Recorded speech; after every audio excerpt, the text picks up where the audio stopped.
ಸಭಾಧ್ಯಕ್ಷರೇ, ಬಹುಶಃ ನಿನ್ನೆ ದಕ್ಷಿಣ ಕನ್ನಡ ಜಿಲ್ಲೆಯ ಕಡಬ ತಾಲೂಕಿನ ರೆಂಜಲಾಡಿ ಎಂಬಲ್ಲಿ ಬಹುಶಃ ಇವತ್ತು ಆನೆ ತುಳಿತಗೊಳ್ಳಪಟ್ಟು ಒಬ್ಬರು ಯುವತಿ ಹಾಗೂ ಒಬ್ಬರು ಸಹೋದರಿ ಇವತ್ತು ತೀರೋಗಿದ್ದಾರೆ. ಬಹುಶಃ ಇವತ್ತು ರಂಜಿತಾ ಎಂಬ 24 ವರ್ಷ ಮತ್ತು ರಮೇಶ್ ಅವರನ್ನು ಬಚಾವ್ ಮಾಡಲಿಕ್ಕೆ ಬಂದ ರಮೇಶ್ ರೈ ಅವರು ಕೂಡ ಇವತ್ತು ತೀರಿ ಹೋಗಿದ್ದಾರೆ. ಇವತ್ತು ಅಲ್ಲಿ ಅತ್ಯಂತ ಜನಸಾಮಾನ್ಯರು ಕೂಡ ಬಹಳಷ್ಟು ಭಯದ ವಾತಾವರಣ ಇದೆ. ಯಾಕೆ ಕಡಬ ಅಂತ ಪ್ರದೇಶದಲ್ಲಿ ಕೂಡ ಇವತ್ತು ಬೆಳಗಿನ ಹೊತ್ತು ಈ ರೀತಿ ಆನೆ ತುಳಿತುಕೊಳ್ಳಪಡುವಂಥದ್ದು. ಆದರೆ ಆನೆ ಆನೆ ಬಂದಿದೆ ಅಂದ ತಕ್ಷಣ ಹಿಡಿಯುವಂಥ ಕ್ರಮವನ್ನು ಇವತ್ತು ಸರ್ಕಾರ ಕೈಗೊಳ್ಳಬೇಕು. ಎರಡನೇದು ಬಹುಶಃ ಅವರಿಗೆ ಬರೀ ಇವತ್ತು ಪರಿಹಾರ ಕೂಡ ಕೊಟ್ಟು 15 ಲಕ್ಷ ಮಾತ್ರ. ನೀವೆಲ್ಲ ಕಡೆ 25 ಲಕ್ಷ ಕೊಡುವಾಗ ಇವರು ಎಲ್ಲ ಪ್ರಾಣಕ್ಕೂ ಕೂಡ ಮೌಲ್ಯ ಇದೆ, ಮಹತ್ವ ಇದೆ. ಇದನ್ನು ಕೂಡ ಬಹುಶಃ 25 ಲಕ್ಷ ಕೊಡಿಸ್ಬೇಕಂತ ಹೇಳಿಕೆ ಬಯಸ್ತೇನೆ.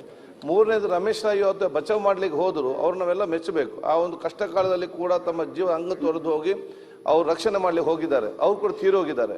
ಅವ್ರಿಗೆ ಪರಿಹಾರ ಜೊತೆಯಲ್ಲಿ ಅವರಿಗೆ ಶೌರ್ಯ ಪ್ರಶಸ್ತಿಯನ್ನು ಕೂಡ ಇವತ್ತು ಸರ್ಕಾರ ಘೋಷಿಸಬೇಕು. ಬೇರೆ ಕಡೆ ಇವತ್ತು ಒಂದು ಪ್ರೇರಣೆ ಆಗ್ತದೆ, ಒಂದು ಪ್ರಶಸ್ತಿ ಕೂಡ ಅವರಿಗೆ ಘೋಷಿಸಬೇಕು ಹೇಳಿಕೆ ಬಯಸ್ತೇನೆ.